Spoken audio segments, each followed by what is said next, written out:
Hi, this is Ron Jackson, and you're watching the Break It Down show. Yeah, man, we were just talking off mic about what it takes to create and be allowed to write books. People like all the time. I've been doing a lot of media going out, right? Because I've got a PR agent right now, and Right. everybody's like, "Oh my gosh, you got to write a book," and I'm like, "You think I need to write a book?" But Yeah, man, it is hard to make money writing books. You can write an incredible book, but you still got to be salesman of the year for your book every year, and yeah. there's all these incredible tales. I just had a guy on my show yesterday, and I got an email from him. And I know you'll appreciate this because we've kind of had our own moment on the show about this. So this guy's so first off, this guy is a former premier of Western Australia, right? He's a Right. politician, a success. And this Yeah. guy's had an incredible career. Successful, yeah. Yeah. And his uncle went to Europe right before, at the dawn of World War II, to go learn French. Fell in love with the Swedish girl, because if you see a Swedish girl in Europe, guess what you're going to do? You're going to fall in love. And he ended up basically ending up in basically MI9 with the British forces, and because he spoke French, and ended up in the French resistance and getting his head cut off by the Nazis because he was in the French resistance. And so this is amazing World War II story, right? But he gets a hold of me because he sees a show that I did with an author named Halleck. And Halleck is, she wrote this incredible book about all of the resistance movements in Europe, right? And so it's like this grandkid episode. So it's like, hey, I saw your episode with Halleck Kochansky. And my uncle was one of the people in one of the resistance things. When you read it, the macro, it's like, and then the Nazis came into Village X and killed everybody, And so it's like, my uncle was one of these guys. He was betrayed by this guy who's also a Brit. And I was like, wow, what an amazing story, But if he didn't take the time to happen to find my episode, maybe a year later even, and then send me an email, and I'm not, and if I wasn't the kind of guy to be like, hell yeah, come on my show, that book doesn't even exist in my little part of the universe. And I say all this stuff because it is that hard to get an incredible story to have light shine on it. Yeah. I've talked at some writers' conferences, and one of the things my personal motto is dare to dream, dare to live. So, live big, go for it. And so I always try to encourage people to chase their dreams. I never want to hold anybody back or put a cap on what they can do, because you can do great things. People can do great things. But I also think people need to know the reality of what they're getting into. And a lot of people that talk about writing books or actually do write books, their mindset, at least what I've gathered from, a certain segment of people, is that, oh, they're going to make a movie out of it. And I always tell people, if you're writing a book because you think somebody's going to make a movie out of it, you're kind of setting yourself up for, to be disappointed. And not that somebody won't come and make a movie out of it, but if that's your drive, maybe you're doing it for the wrong reasons. And I don't want to sound like, Pollyannish or anything, but, everything I've written, it has to come from the heart. It has to be something I really am passionate about. It's like a marriage, it's like you go into this, the nonfiction books that I write, sometimes they 4, 5, 6 years. The book I did on the slave that survived the Battle of the Alamo, Joe, that took 11 years of hunting down, little tiny details and quilting them all together.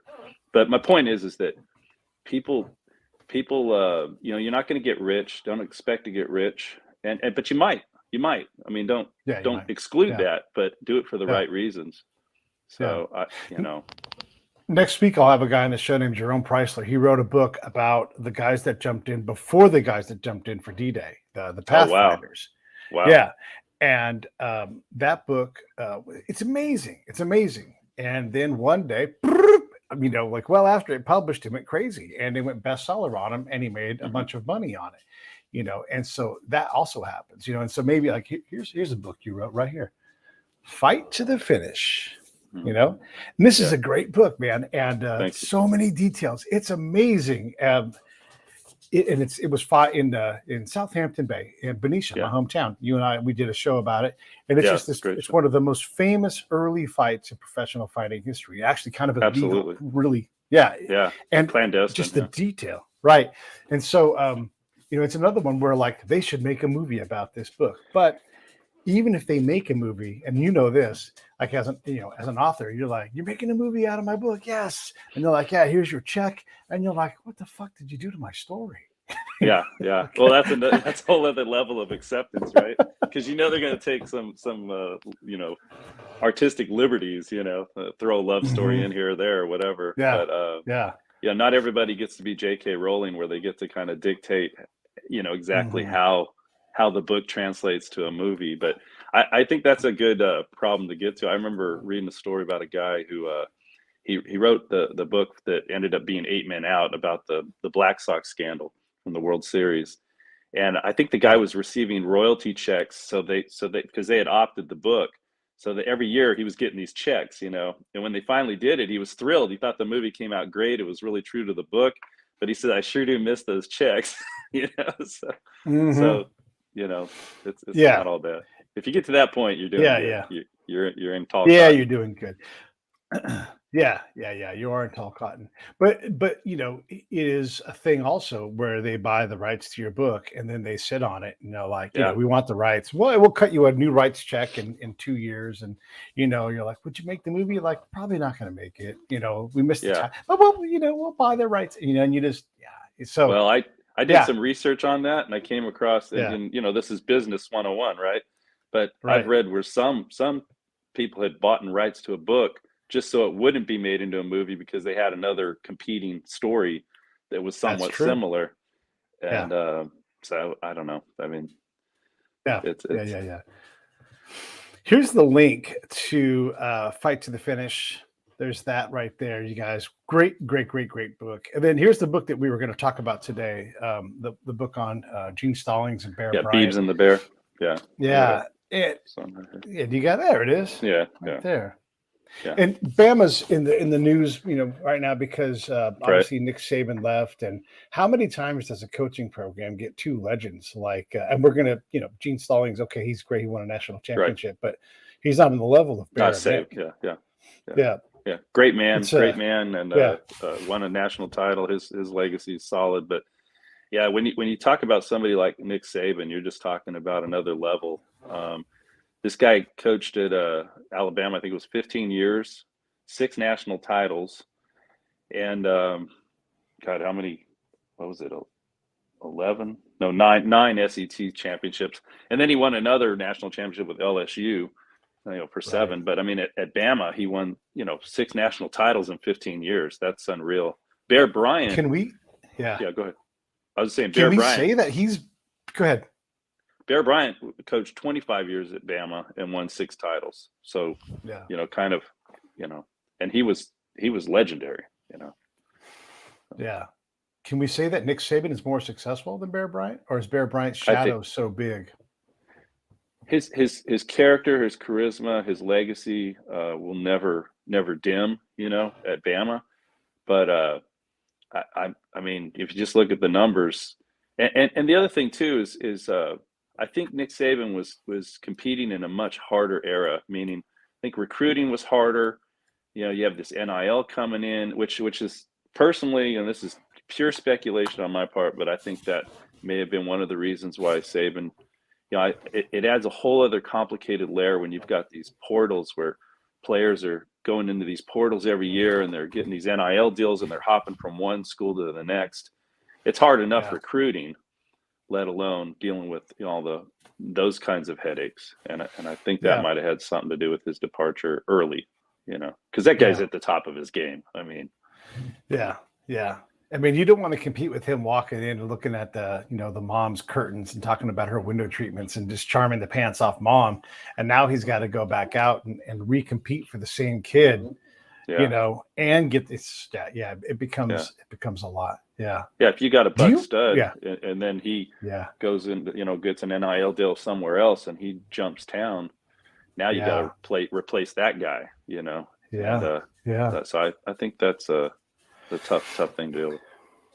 Yeah, well, and it's crazy too. Like someone like Deion Sanders can come in and say, "Hey, I know how to get people to the NFL. I can train you for that, and I am a brand, and I can teach you about that. I can, Hmm. he brings a lot to the table." And then Tons. poof, he could be gone in like the next year, and Yeah. so Yeah. all those kids can be like, so like Yeah. the field is just, it is so loose and Yeah. uncertain. Well, now fans are. I mean, fans are talking about players jumping ship, and that's one thing. It's like free agency in professional sports. When I was a kid when we were kids growing up, they didn't have free agency until like the mid '70s, and all of a sudden, now your favorite players playing for the Yankees or something. Yeah, Which happened yeah. to me as an A's fan. But um, in football or in college Mm. football right now, you've always had coaches jumping ship. Yeah. And so people have complained about that. I mean, where they get a deal even before their bowl games, and then they're gone all of a sudden, and now assistant coach is coaching them.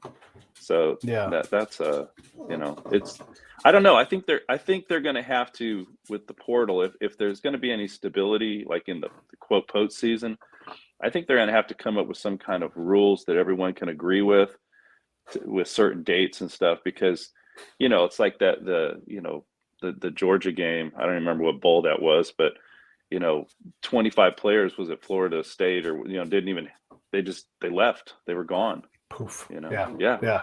And why would they stay? I mean, yeah, this, like, yeah, no, thanks. Yeah. yeah, And then it was like this big thing, like, see, Florida State didn't deserve to be there in the first place. Like, what? yeah, What? yeah. Yeah. Yeah. It's So it's a it's a yeah, tough world. So it is a tough world. And now the conferences are completely disrupted. In tectonic plates just shifting, just completely Yeah. tectonic plates. I wonder. Somebody said something. I can't remember who it was, but I thought this was a good idea. They were kind of just talking about simulating, like kind of mirroring what like the NFL does eventually. Just have divisions and have conferences or whatever. And Mhm. because right now, I mean, you've got these real super conferences, and then kind of everybody else, and the ones that were even Mhm. solid are now, what are they? I mean, you've got Texas and OU leaving, the Big 12 or whatever they're calling themselves these days, Yeah. and Yeah. then the Pac-10. You got, what is it, UCLA and USC going to the Big 10 or whatever they're calling themselves these days. So, Yeah. Yeah. It is. I don't know what football is going to be in college in the near. I mean, no, they're going to figure it out because there's a lot of money involved. But it's just a matter oh of, yeah, I don't know. Yeah, I mean, I don't, honestly, I don't consume it because I just I don't know that it's about kids going to college enough for me, and so that makes me go, this is about people making money, yeah, and that turns me off to the game. And so, and look, I didn't go to a big college. I'm not passionate about Cal or yeah, Stanford, so I just don't care about that part of it. I don't know. I just and I definitely don't watch NFL for sort of a similar reason. But you can't tell me that a bunch of kids coming from nothing in the SEC are being looked after in a way that makes any sense. Like if you were to zero in on programs to include Alabama, you're not, show me those kids 10 years later and tell me that everybody's proud of what's going on. yeah. Well, Uh, the truth is the money's been changing hands. In fact, there's actually some stories in Beebs and the Bear about this very thing. Um, you know, when Bear Bryant took the job in '54 with Texas A&M to become their head coach, um, first thing he did is he went to the alumni. There was this story that went around. They sat in this room, and basically Bryant put a pot in the middle of the table and said, "Boys, it's time to buck up if you want a team." And that was the story. And several people have told me that story. You know, whether it's true, completely true or not, all I know is he ended up getting some pretty good talent. And so there yeah. was money. It wasn't always pure, as people Mm, love to be nostalgic and think things were pure, but really there's a lot of, now it's just out in the open. yeah. Yeah. Yeah. Yeah. Brad says, go pack two. That's Yeah. about it. Yeah. Yeah, or just go at large. I don't know. I mean, just build your own schedule, right? Build a bear, and just I don't know. Who knows? It's different time. You mentioned the A's, and I want to ask you about the A's a little bit. Yeah. I for one, I've been along for the A's ride since Finley was an owner, right? And every owner has been like, man, it is hard to make money out here. It just is. It is a challenging market. And I'm not mad at anybody who's like, it's tough out here. And so I think it's great to have them going to Vegas. They've tried long and hard, and the Bay Area is just, it is not an easy place to figure out how to do anything big on a big scale. So have people misbehaved? Yeah, everybody can point at everybody else and be like, you're a jerk, you're a dick. And they're all true. But it just seems like, I don't know. I mean, I don't know that I don't know that it's bad if the A's go to. Your thoughts in general on the A's being in Vegas? I've lost your video, so I'm hoping that you're able to hear me. Am I even here? Maybe I'm the one that's not here. Okay, wait. Oop. Are you able to hear me? There you are. Oh, all right. All right, I'm here. Hey, everybody. It's the Break It Down show. Waiting for Ron to come back in. Hopefully, he'll be back in here in a second. And here's the link to his book, Fight to the Finish. Here it is again. Fight to the Finish is awesome. It's about boxing. It's about a bare knuckles fight that happened in Benicia. It's a great book. I know you will enjoy it. It is, if you like boxing history at all, it's probably a fight you don't know a lot about. So I definitely recommend that. If you watch the Break It Down show regularly, we have some great shows coming up. We got a Zodiac killer update coming from one of the main investigators on that case. That will happen, I think, a week after next. I think on the 29th we'll have that. So if you're interested in the Zodiac killer, we have that coming up. Next week, we get a little baseball. We got a couple of authors that are coming up. So, as always, a wide variety of things that are about to happen. I'm sorry. Oh, it's all right. Yeah. Things happen. This is the world we live in, man. It's all right. I was talking about the A's, and I'm a little more forgiving because it is really hard to get things done on a grand scale in California. Look, we can't build a train from LA to San Francisco. We try to do things as environmentally friendly as possible. Everybody has rights. And so just to build a stadium is just really, really hard. Right. Mm-hmm. And so I'm excited about the A's in Vegas, but I know that not everybody is excited about that. So what are your general thoughts on the A's? Well, let me start off. I'm a little biased. I grew up an A's fan. I was my dad hoisted me on his shoulders during the 72 World Championship parade downtown. I mean, I grew up with those, the swinging A's, and then later as a young sports writer, I covered the Bash Brothers and covered a couple World Series, and so I have some roots there for sure. Everything you said is true. There's plenty of blame to go around. The city was inept for decades in trying to put something together. There's too many pieces. You didn't have enough people on the same, playing field, so to speak. And then the ownership that's presently there, really, they're destructive. I mean, this past year they just dumped all their talent, and then they raised ticket prices. So, I think that was all intentional. Actually, I think it was intentional, and I think it was. I think they had already planned on going somewhere else. Probably already decided Vegas, and I'm not sure if they're going to make it in Vegas. And I say it for this reason. At the end of the day, you need some talent. You need a good show and a good product, And when you're talking about 81 dates for baseball, that's different than football. I know the hockey team's done really well there. So, and then and of course you got a lot of people coming from out of town, but how many of those people coming from out of town are going to want to see the A's play anybody the way they are right now? So, that and it is. I mean, there are some serious things you have to worry about, right? How do you time the growth of the team? The A's have reliably competed, and I'm going to be hard on the A's fans here real quick. The A's have been, as a franchise over the last 60 years, they have been competitive as often as anybody else. They certainly Yeah. are better than the Pirates. They're certainly better than the Brewers. They're certainly Right. better. And I can do this for over half of the league. Exactly. But the fans will say, but we've never won a championship in the last 30 years, like, or whatever, you know, and it's like, yeah, but that's unrealistic. You can't expect to win the championship over and over again. You get to the playoffs, and especially now, it's like, it's such a luck of the draw thing. I mean, most teams haven't won. Almost all of the teams haven't won a championship in the last 10 years. You know, it's just, it's luck is such a big part of it. So I think that there's an unrealistic expectation from A's. I'm an A's fan too, right? Wayne Gross threw a little ball up on top of the dugout. I caught it with my friends. Yeah, and I was like, oh man, I love baseball. So yeah, and I'm excited about the Strip, but they're going to have to do their job, right? They're going to have to get that talent there, and they're going to have to figure out a different formula, because it's not going to be A's fans filling that place. It's going to be business people, casinos, the Las Vegas Convention Authority, and they're going to fill that place with excitement.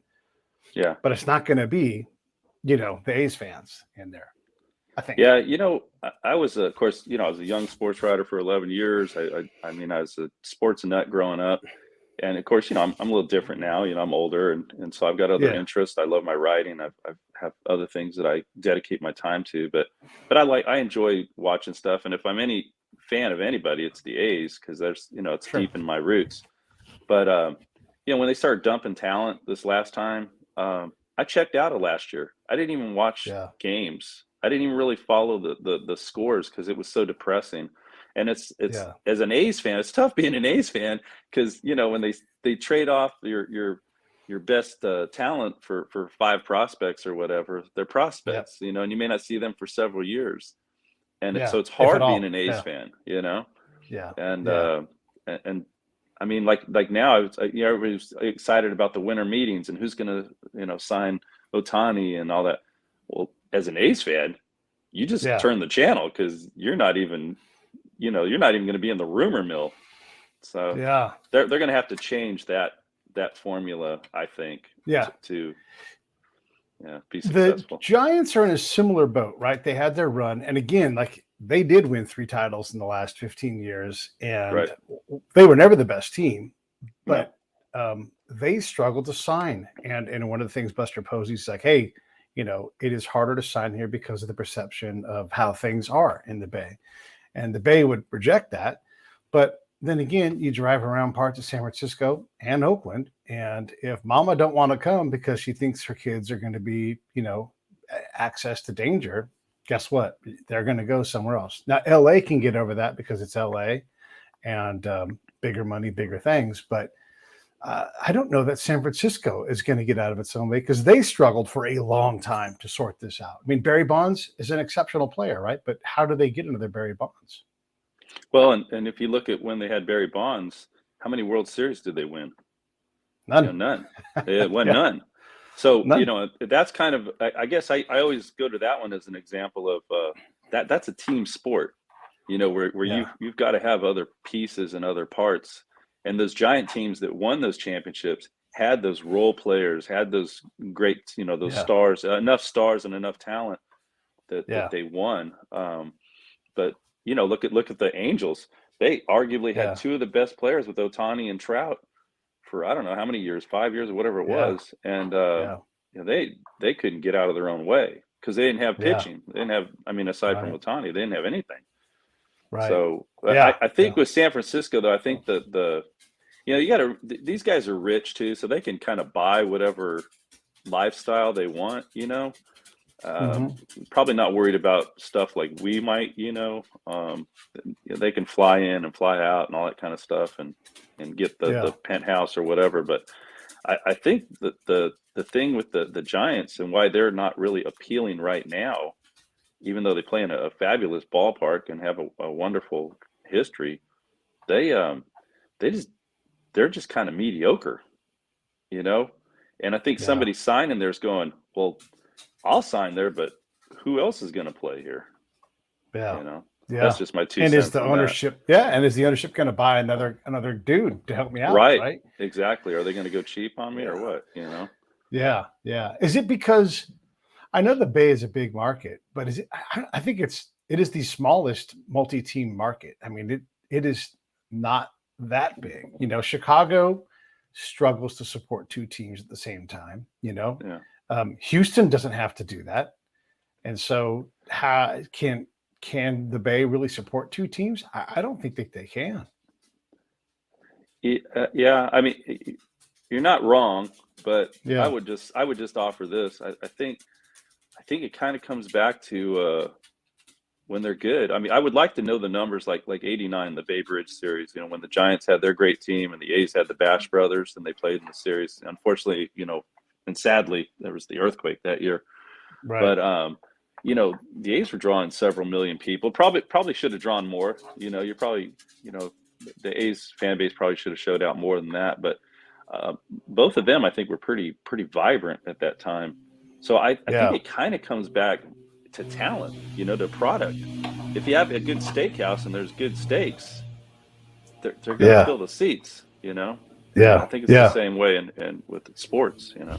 That's just my 2 cents on that too. So yeah. No, and it is a conundrum because the Bay is wonderful. There's a lot of things to do because the second the Bash Brother era ends, the fans don't come ever again. Yeah. Like that's the pinnacle. That's the peak, right? So they do show up in the early 2000s when the team gets good again, but never at the level of the Bash Brothers. Well, and what you said earlier was correct too. And I'm saying this as an A's fan, is that we have had many competitive teams. We've been in the playoffs. I mean, they've done magic with what they've had with the lower payrolls, and I mean, it's like kind of what the Devil Rays or the Rays are doing in Tampa. Sure. But the fans just never seem to come out in droves. Right. And you know, maybe there's too much stuff to do. I mean, you know, California, we've got everything here, right? You know, the mountains, the ocean, you know, the sports, the good weather. And I would say this in the fans' defense, because again, you know, like you, decades and decades of being an A's fan, when you go to the A's fans and you say, and I'm not speaking for Alameda County, but I'll do that right now. When you're like, hey, and in addition to all the other taxes you're paying, you're going to pay this much tax and bonds to build a stadium on the water, even if they weren't. So like, I'm maxed out, man. Yeah. And then on top of that, everybody thinks you can build something at Howard Terminal, but then lawsuits come from environmentalists, from the other environmentalists, from the other environmentalists, and you're just like, dude, it's not a thing that you can easily do around here because we have we love to empower our own interests. And that's one of the best things about California. We are very diverse. With diversity comes very little unity, and it takes a lot of unity to put a ball yard on the edge of the bay. You know? Yeah, you just nailed it right there. And that's where the city of Oakland has been negligent on their end. And like you said earlier, there's blame for everybody, but on their end, it seemed like you had so many factions with so many interests.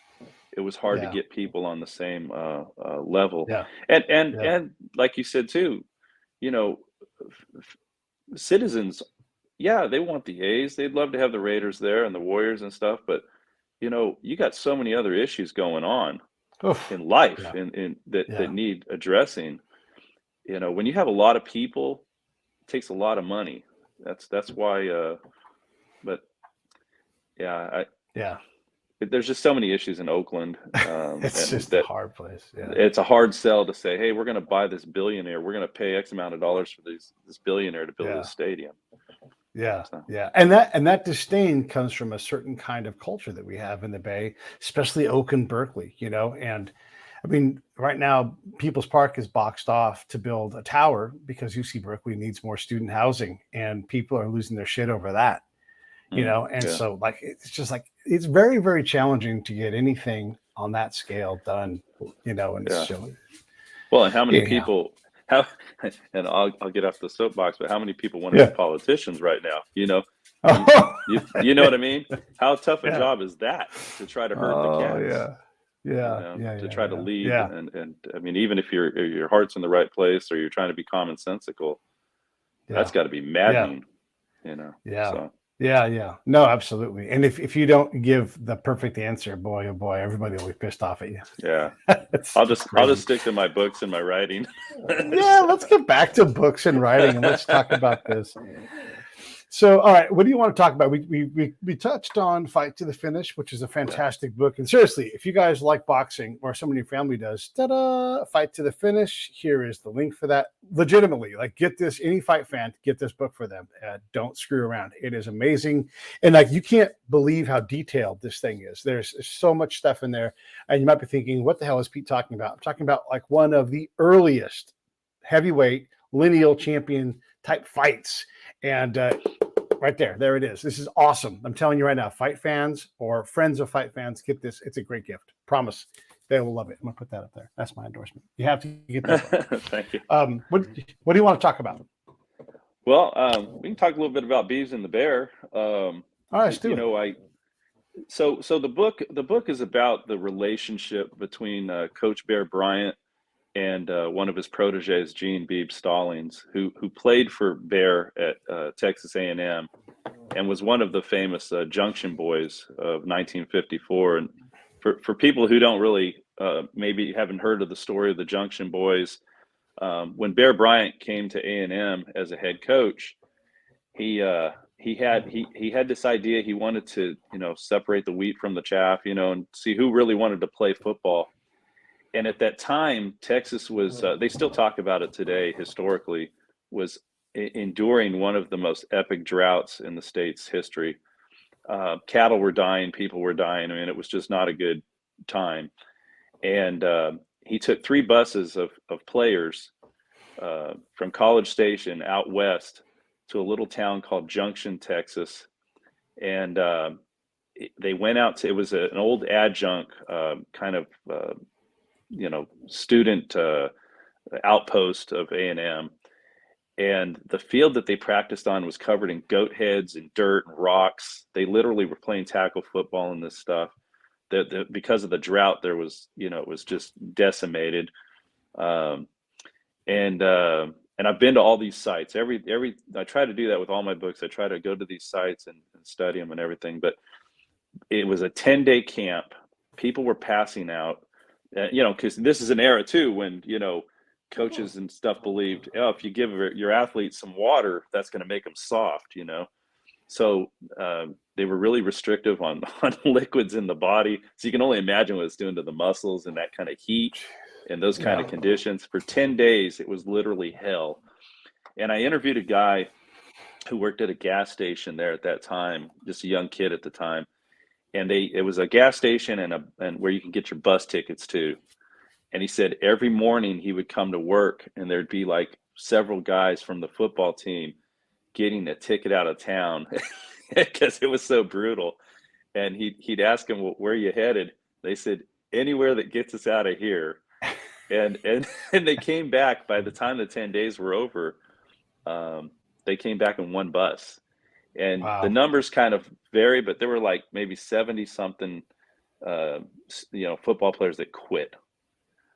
They even had their center quit the team. And so one of the student managers, who was just a little tiny kid, they gave him a jersey and said, "You're now our center."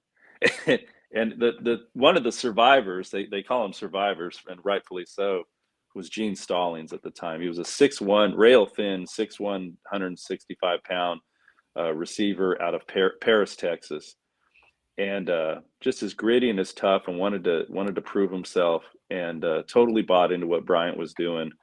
And 2 years later, they helped bring a championship to A&M under Bryant, and then of course he goes on to Alabama. And that relationship that was forged, so the book that I did was kind of the arc of this relationship, and that's where Coach Stallings first started having a relationship with Bryant, and then he went and became an assistant coach with him at Alabama.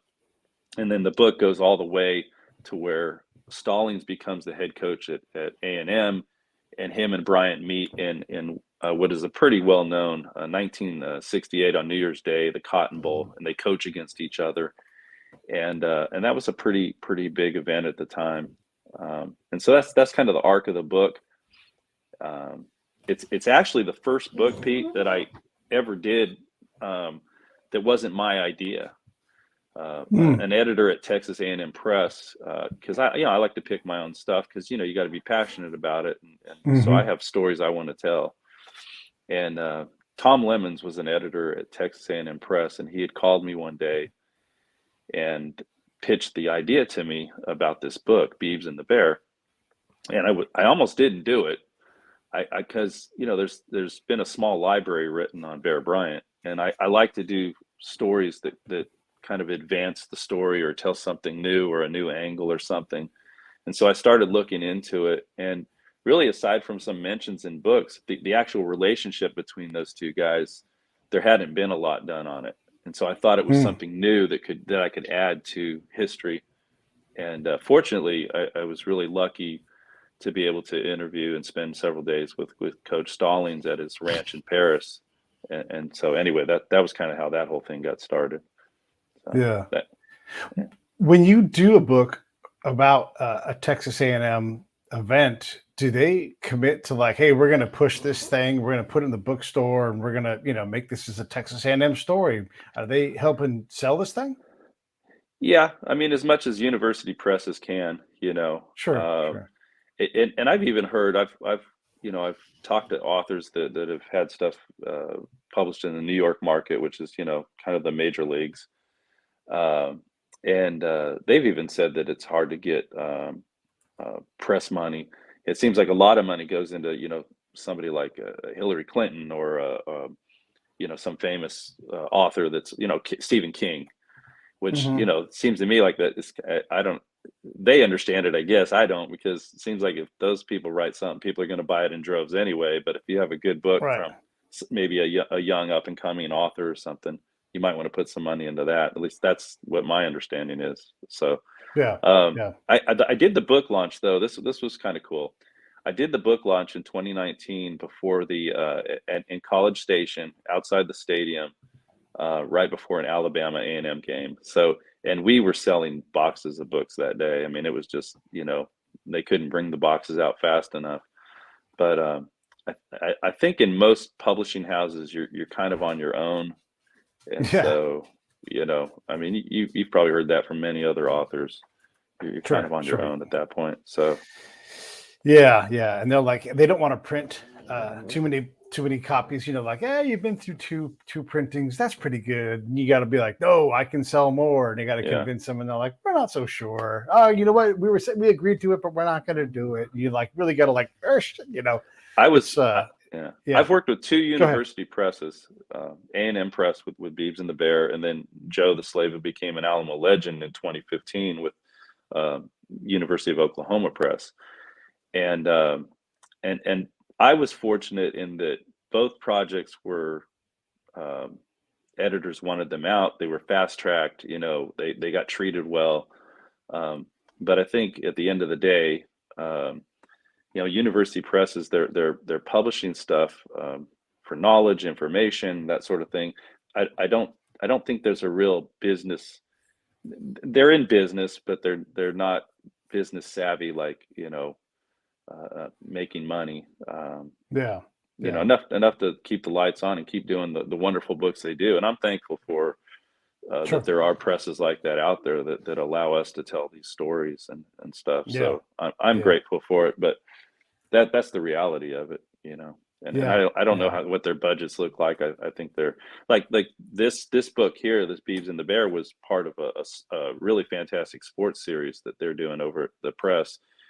And, so they have wealthy donors that are donating money so these books can happen, and that was definitely with my book. That's what happened.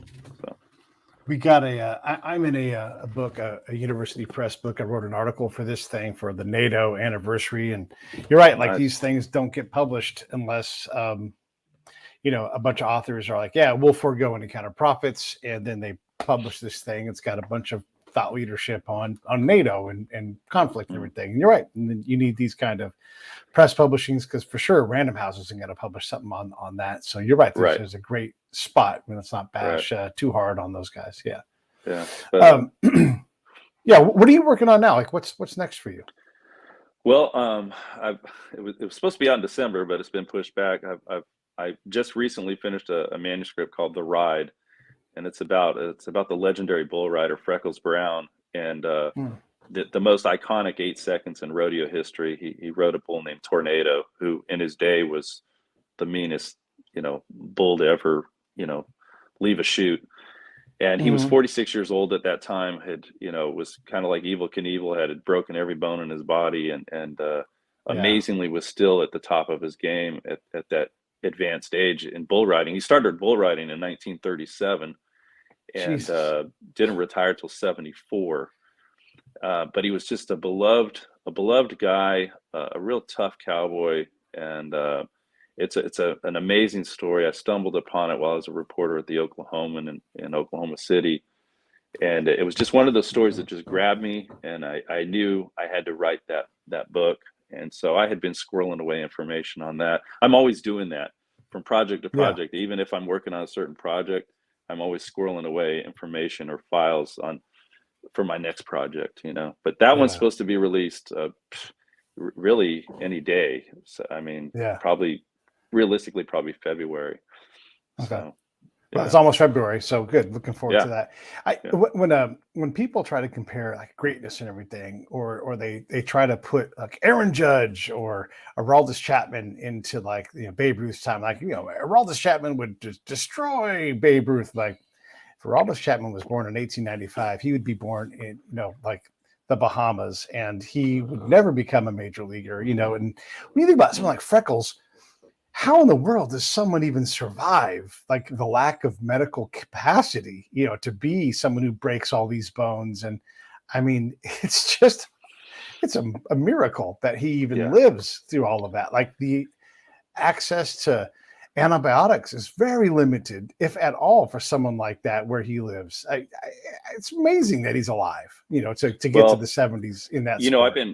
been watching some modern bull riding, and if people have ever watched bull riding back in the day and they haven't seen it lately, they need to turn on their TV and watch it. Now, fortunately, they're wearing vests and they're wearing helmets. Yeah. And the other thing is the bulls now are genetically just monsters. It's amazing how ferocious they and how high they jump and how agile. They're complete athletes. But like back in Freckles' day, you didn't. It's kind of like baseball. Guys didn't even have helmets when they went to the plate, and they didn't have jackets or any helmets or anything Yeah. back when Freckles was riding. Of course, there's a couple episodes there that I write about in the book, The Ride, where he had just because they were always going from one rodeo to the next, and so they were always hustling. He had missed his wake up call, and so he was hustling over to the arena, and barely had time to get everything together, and then it was time for him to ride, and he was left-handed, and something jerked, and of course he wasn't warmed up or anything. And he said when he looked down at his arm, his muscles were just like his whole muscles were just sagging. It was Mm. I mean, horrible injury. For his next ride, same rodeo, he decides, well, I'm going to ride with my right hand. I would have been Jesus screaming on the ground. Christ. you know, this guy was, that's next level. Yeah. And, Yeah. and there's also an episode where it's in the book where he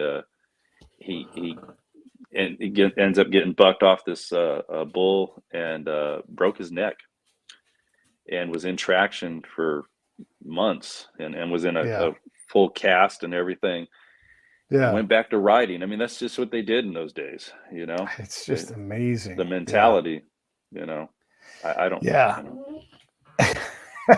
And some of this is not even that long ago. Like if you no, recall, there was Jim McMahon was just tore up like in the late '84 season, and then he's in traction, early in the '85 season, and then like they're about to lose a game, and he just animates off the bench. He's like, "Let me get out there." Throws 8 passes, 336 yards. Like his first thing, he dots Willie Galt going into the end zone.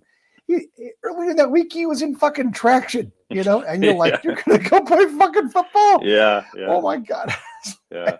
Well, Just no I fucking had the reason. opportunity to interview Ronnie Lott one time, and we talked about the finger. I think we had mentioned that one time Yeah, on the show. yeah, He had this, so his solution was to cut the finger so I can go play. yeah, I just, yeah, it's what they yeah. do. But the athletes It's today, though, I will say this about the athletes today, and I know a lot of people will boo and hiss, but um, if you just watch, and I've studied baseball my whole life, so I know that mhm. as much as anything. Um, these guys are just light years better than the athletes 20, 30 years ago, talent wise. Yeah, The yeah, athleticism and that goes with the advancement yeah, of sports medicine and all these other things, right? yeah, for sure. Nutrition and all that. And so it's Everything. really not fair to compare eras. I mean, it's fun to do, but it's really Yeah, hard to do because if Babe Ruth were to hit today, he'd either be one of two things. He'd either be lazy, which I don't think he was, or he'd be, buffed out and hitting 60 home runs. I don't know, but if yeah, if you took the Babe Ruth from his period, and people are really going to boo on this one, and you took a modern pitcher today who's got command of four pitches and throws 98 miles an hour. right, And then you've got these kind of pitchers with this velocity and this movement coming in every 4 innings or 3 innings or whatever. There's no right, way right. he's hitting 60 something home runs or batting three, whatever. Yeah, But so no, for it's sure. not fair to Yeah, compare. They were great in their right. era, and I like to keep them in their era. Yeah, yeah, yeah. Well, and again, like this is the time machine works both directions. So if you do take Yeah, any of these guys out, and you won't have a 230-pound pitcher who was born in 1895. A right. quarter of kids don't make it to 18. They're dead. And Yeah, how yeah, many kids simply they just don't even have access to the game. Like you're in right. Nebraska and your family dies if all of you are not raising crops every day. And Yeah, so it's like, hey, you don't even or you come from some Jewish family, your dad's like, you're not playing some damn game. right, right. You're going to go become a lawyer. And Yeah. it's like this. So it's Well, just, yeah, and then it's, the whole you have to integration, like keep them in there, baseball, the whole people of their integration time. too. But you're right. The athletes today are, I liken it to like, Formula One race cars, like they're so specific, and their ability to stay healthy is so limited because they do one thing incredibly well. And if they get pushed too hard, which they have to push beyond their limit all the time, they break. But boy, oh boy, they get everything out of their bodies. Yeah, no, there's some amazing things they're doing, and Kind if of you just point. go Yeah, back and yeah, yeah. watch old footage, and when I say old footage, I graduated in '85, and now when I look at footage from '85, I'm like, wow, they've really come a long way since then. I mean, this Yeah, it's noticeable, but that doesn't diminish yeah, what yeah. previous generations did, because you're always No, not standing at on the all. shoulders No. of the people that came before too. Yeah, So for I always try to sure. give I people mean, respect. yeah, it's amazing what they do now. But I mean, there didn't used to be 98-mile-an-hour balls that turned. No, It was maybe it rose, but now like yeah, the ball is just going all over the place. yeah. Well, I remember, Yeah. as a teenager, somebody would hit 100, Nolan Ryan or Lee Smith or something, and you're like, or Goose Gossage, and you're like, wow, he hit 100 the other day. Well, now that's in every Hmm. game. You got high Every school game. kids hitting Yeah. 100, high school kids. Yeah. Yeah. Yeah. Yeah. Yeah. So Yeah.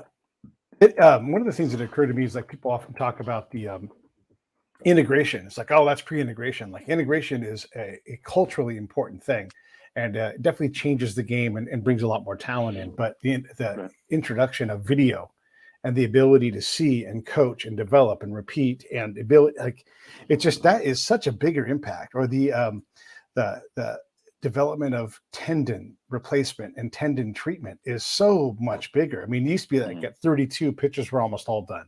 They'd blown their arms out, but now you can come back and come back and come back. There's so many modern things that have changed the game to make it so that players can go well beyond what their body can take for a long yeah. time. It's amazing. It's amazing what has happened in the last 40 Well, years in baseball. it's funny you say that because I'm doing a story right now for a hospital. And this guy was an amateur golfer, but he played pretty serious amateur golf, and he had hurt his elbow, and they did an MRI on it and found out that he had like 80% of his tendon torn. And so he had two options. You can do a surgery, or he could do this what's called PRP injection. I think it's platelet rich plasma injection, which he did. Yeah. And and this is layman's terms, but it's kind of using your own blood, and anyway, they do their thing and they injected him. And after 5 weeks, it helps heal and then repair the tendon. After 5-6 weeks, he didn't feel any pain, and he's back to playing golf. He's back to lifting his kid and doing normal things that that before he was in pain. That's amazing. They sure as heck didn't have that 20 years ago or 30 years ago. And even when they did try it, like Kevin Brown had that done. And it's like a last ditch effort before a surgery. Clayton Kershaw had that done, and it prevented him from having to get Tommy John. This is a thing, right? That platelet rich treatment is it's a real thing. It's like, and there's which is things are just advancing. I mean, which is good. So who knows what the future is going to hold with sports medicine, that sort of thing. Okay, so you want to talk about book research at all? Like, you're always grabbing these scraps. Where do they come from? And then when do you have enough to make a book? It's just a feel. I mean, I guess it starts with an idea, and it starts with a passion for an idea. And then I start kind of delving into it, and I make a bibliography, where I can get information, anywhere I can get information. If I can, I like to go to sites and visit them. It just adds a lot more as a writer. And I just start squirreling stuff away, and I really try to dive down into the different people that I'm researching and the different aspects, towns, anything I can look at, paintings, photographs. I like doing nonfiction historical narratives. So most of my people are already dead, so I don't. And Bebes and the Bear, I had the opportunity to interview people, and with the ride, some of the people that knew Freckles, I had a chance to interview them. But most of the stuff I do is people are already long gone, and so I'm trying to glean any kind of information I can from wherever it comes from, and from not just newspapers, but memoirs, or university collections, somebody's letters, and then and then at some point you start kind of formulating kind of loosely what these chapters are going to be. And I've told people this before, but when I start to write a story, and I have to stay because I do nonfiction, I have to stay within the bounds of the evidence. I can't just make stuff up. Right. But as a storyteller, I try to envision, well, how am I going to tell this? And the best way I can explain it to people is I try to become kind of my own director in my mind, and I start to envision how I can tell this story as I would if I was doing a movie. And so I read and reread my, I may have files, this thick for, a chapter. I'll read them, I'll go over them, I'll kind of meditate on them, and start thinking about how I'm going to tell that story. And then and really by the end, this is the magic of it, is by the time I'm ready to sit down and write, my chapters are pretty clearly defined. And when the story starts to come together, it's kind of a beautiful thing, because it's just, I don't know, I can't really explain all of it, but that's what I do. So. But it's similar to sort of what I do as I'm building a show, and if I'm trying to create something on this end, or like I think we were talking earlier about the guy whose uncle got killed in World War II. Right. I had this author on, and I realized that this author was connected, and so I brought the two of them together, and I'm like, you guys' books go together. And then they're like, oh my gosh, we both belong to the Royal Library Society, and then like, are you both going to the Christmas party? Yes, of course we are. And then they have this other guy, and I'm like able to attach them, and I was able to like connect all three of these people, and you have these wonderful things. And I'm like, what else could I do with this? And all of a sudden you have this little community that, because of my show, I was able to put together, and then who knows what it created from there. And then just opportunities, these little pieces that you grab, and then maybe there's a project at some point that comes out of this, but that's where these things are blind faith, this blind work where you connect things and go, oh, these things go together, and you attach them, and then all of a sudden they're like, hey, Pete, have you, or can we? And then I say yes, and then we make it a little bigger, and then next thing you know, you're booking or movieing or presenting or whatever it is, and maybe there's money in it. Who knows, right? Right. Yeah. When I do research too, another thing I was going to say, and I say this to people whenever I talk about research, is I start with the premise that no detail, no piece of evidence is too small.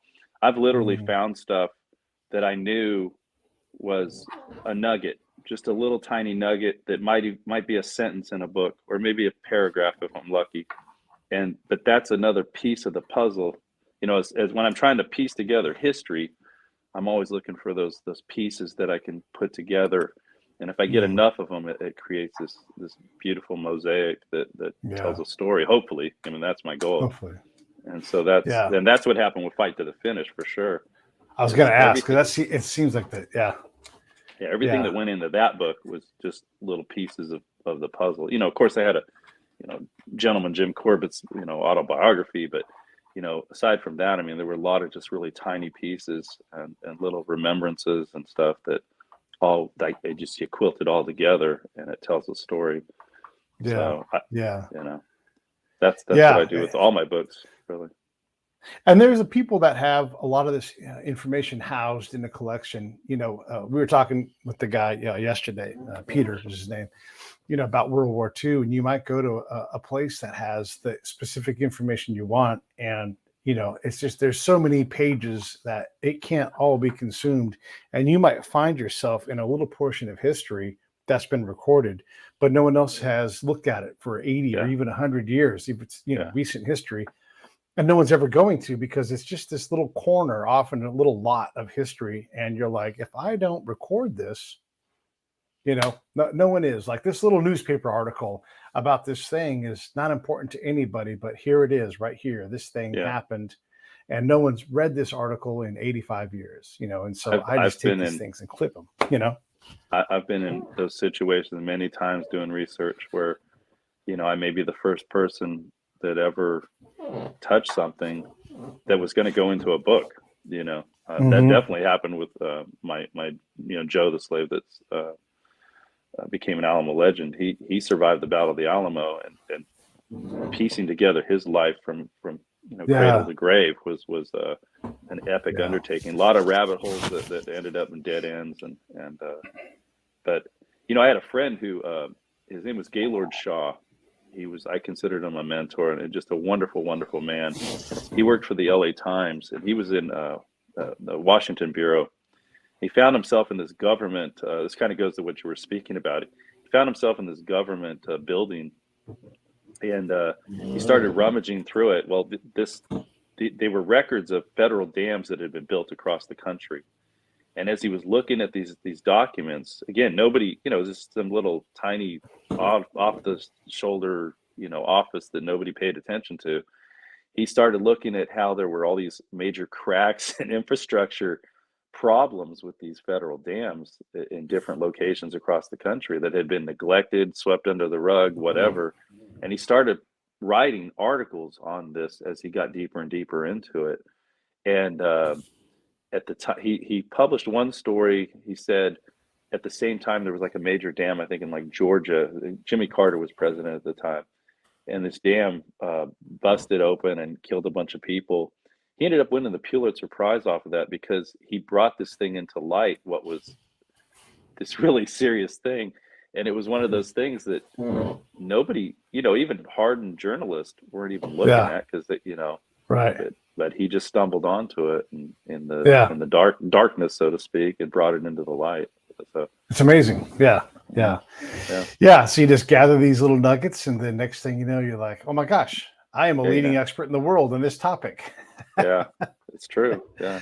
Oh man. All right. Well, we've been doing this for about an hour. Is there anything else you want to throw at me, or do you want to wrap? No, I really appreciate it, Pete. I think you got to write a book. Is what I think. But I mean, oh yeah, probably. I gotta be able to sell that book. Yeah. All right, well, let me run these credits, and then I'll come right back to you and say goodbye. Okay. But stand by for 1 sec. Thanks, everybody, for watching. Hey, thanks for watching the show. I really appreciate it. Right here, you can subscribe. Please do that. It makes the show grow. Hit that notification bell so you know which incredible guest is coming up next. Down below is the PayPal link. You can put a small subscription in. That is an enormous help. All that money goes right back into the show. And then right up over here are the next episodes you should listen to, curated